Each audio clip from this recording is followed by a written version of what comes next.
Hey guys, Kirsty here. So I thought I would make a video about my DBT skills because it's really helped me doing DBT. So dialectical behavioural therapy was invented by Marshall Linehan, and it was basically developed for overwhelming emotions, which is something that people with BPD experience a lot. And it was essentially, it was developed for BPD, pretty much by people with BPD. And it's great because it's really practical, skills based. You build on the skills that you've done the week before, and eventually hopefully those skills become automatic. So there's 4, I think the word is acronyms, I always forget this word. So we've got Wise Mind Accepts, Improve the Moment, Please Master, and Dear Man. So Wise Mind Accepts is one of my favourite ones, and it's for distress tolerance. So when you're feeling really bad and your emotions are just running really strong and you don't know what to do, so often you get rid of them using negative coping skills, like coping strategies. Anyway, things like self-harm, purging, drug use, all the rest of it. So distress tolerance is about learning how to handle those emotions and replacing the negative coping strategies with more positive ones. So you've got Wise Mind Accepts. What I do to help me remember them, I do lots of craft and art surrounding them. So I've got a big poster here that's got Wise Mind Accepts and all my self-soothing things. And that really helps to just cement it in my head, because often, you forget things easily, especially when you're so overwhelmed. So in my senses box, which I'll talk about in a minute, I've got a bunch of cards that I made with suggestions on them, so that I don't have to think about it in the moment. I just grab them out, look, and I go, I can do that one. So Wise Mind Accepts, I'm going to talk about that one. Accepts, it stands for activities contributing communication, emotions, push away thoughts, and senses. So first one, activities. Exactly how it sounds, basically. It's activities to distract you. Knitting, really great one because you can use it for self-soothing, and you can use mindfulness and all sorts of things. You can really combine that, a whole lot of skills with that, so I definitely like doing that one. I go on Tumblr, of course. Craft, lots of craft, art and craft. Games. I have a Wii, Harry Potter Lego, always cool. Like a Wii, Nintendo Wii, you know what I mean. Reading, again, Harry Potter, always a staple. You can watch Doctor Who, that's a TV by the way, in case you couldn't tell. Watch TV shows or movies, of course Doctor Who, but Secret Diary of a Call Girl is really good, Sherlock. If you've got any suggestions for TV shows, leave them underneath so everyone can see, please. You can do your makeup, do your nails, always good because there's self-care in there as well. You can read a magazine, listen to music, cook, write, anything you like. I've got here an IKEA catalogue. I love doing collages because they're really easy. You just go through magazines, rip out stuff, stick them on a piece of paper, and you can do anything you like, any theme or whatever. IKEA catalogue, you can design your dream house, and they come in like the junk mail, so you can always use junk mail. Okay, activities. Now, contributing. Doing stuff for other people, it always makes you feel good. And it can be as little as you want or as big as you want. So I like making bracelets for people really easy. I just put beads on a piece of, elastic string. And I often send them to people on Tumblr.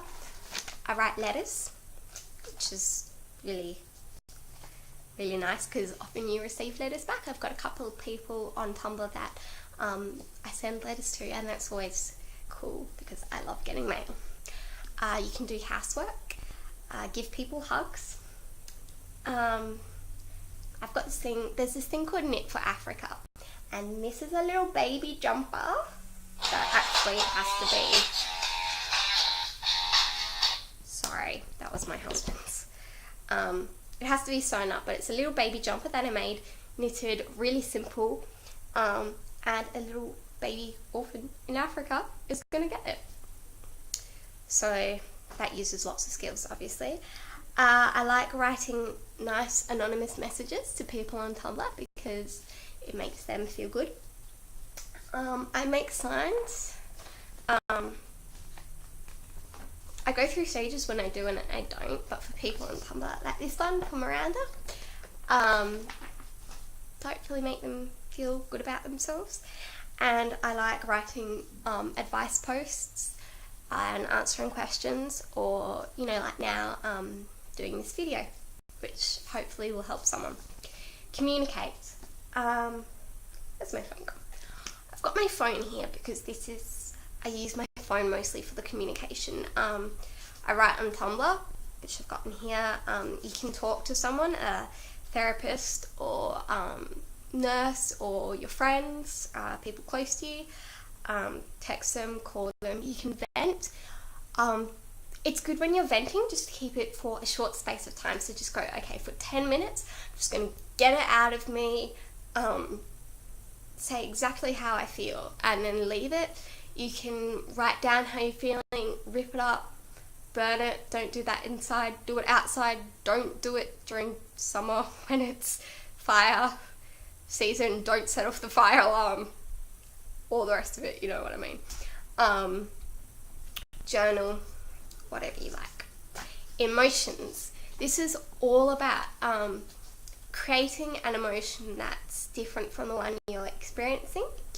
So you can read books that are sad or happy or anything. The Perks of Being a Wallflower is apparently quite good. Nicholas Sparks, his books like The Notebook and A Walk to Remember, A Message in a Bottle, so much sadder than the movies, and they're really well written, so I would recommend those. You can watch scary movies. Grave Encounters, that's really scary, 1 and 2. Insidious is good. Mirrors. Yeah, it depends how scared you are by things. Flick and I watch a lot of scary movies. And on YouTube, there are always heaps of funny videos, or you can watch comedians. I like Sminky Shorts. Rémi Guillard, he's like a French person. I've got some French comedians. Danny Boy, these are English ones as well. Danny Boy and Adam Hill are good. Father Ted's apparently quite good. If you look up funny cats, you're always going to get a million videos, which are just awesome. Toddlers and Tiaras, I love watching that. So yeah, things like that, they generate opposite emotions. Push away, that's again quite simple, but it's only for emergencies, so you need to use your skills first, and then if you're still feeling really bad, this is to basically get the emotions away from you. So a good way to do this is you can imagine that you're putting your thoughts in a box and to the side. You can leave the situation, so I don't know, if something's, people are arguing or whatever, just get out of there. Or thought stopping, which is what I'm going to talk about now. T is for thoughts. So these are quite easy. Again, I've got them written down so I can look at it and choose one, because it helps to, have them there. You can start from a random number and then count backwards in like numbers. So one that I always find, like the staple one, is that you start at 100 and then you count backwards in sevens. So 93, 84, so on and so on. If you're really bad at maths like me, that's a good one to do, and you can pick whatever numbers you like. There's this alphabet game that I like doing. So basically you pick a topic, any topic, sports, chemicals, human body parts, books, movies, whatever you like, and you go through the alphabet and you think of one for each letter. So if you're doing the human body, you could go ankle, back, cranium,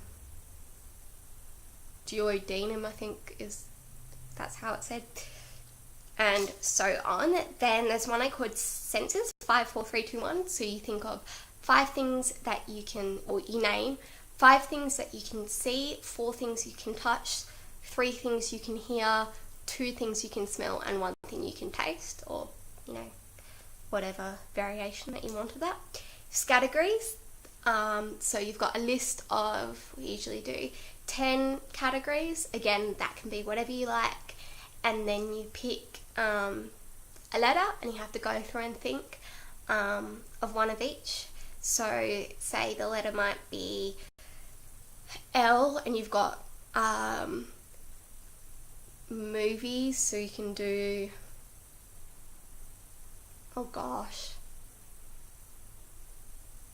L, I can't think of one, you know what I mean. Books, musicians, Lily Allen, sports, lacrosse, so on and so forth. And you can actually do that with other people. You can do a game. Word puzzles or Sudoku. They're great because you can just pop them in your bag and take them out whenever you like. And then, or you can learn stuff on, the internet, or like learn another language. That's always good. There's heaps and heaps of websites out there that you can learn languages on. And the next one is senses, and I'm going to make a different video for senses because I've got lots to talk about with that. But basically exactly how it sounds. It's using sight, hearing, smell, taste, touch to self-soothe, which is basically to calm yourself down. So yeah, I hope that this has helped some of you, and that you understand what I've been going on about. Again, really good to make yourself little cards or posters, because not only can you look at them, but then you remember everything.